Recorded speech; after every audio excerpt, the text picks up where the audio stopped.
бір-бірімізге пайдамыз тимесе де, бір-бірімізге зиянымыз тимесін деп бір ақын ағамыз айтып жатса, ақындар жиналысында.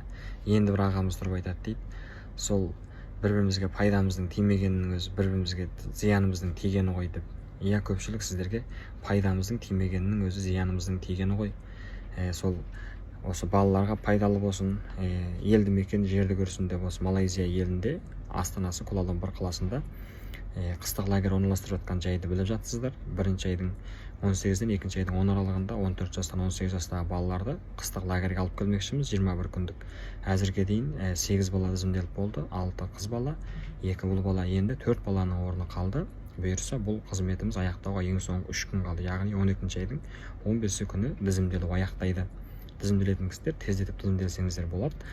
Бұл жерде 21 күнде қандай мазмұндар болады дегенде, дүйсенбіден жұмаға дейін ағылшын тілді сабақтар болады. Ағылшын тілді сабақтарын ана тілі ағылшын болған Америкадан, Канададан, Англиядан келген ұстаздар өтеді, күніге 5 сағаттан. Ал түстен кейін демалыс, сенбі-жексенбі күні болса, біз осы ЖБ командасы Малайзия елін аралатып көрсететін боламыз, қыдыртамыз, қала құрылыстарын, көрініс райондарын, көрме сарайлары дегендерді айландырып көрсететін боламыз. Енді Дашөсің балалар, паспорттарыңыз бар болса, сол бірінші айға қарай демалыста келе берсеңіздер болады, алдарыңыздан күтіп аламыз. Біздің ұңғат нөмірі болса ЖБ 24, болмаса 133 45 43 84 64.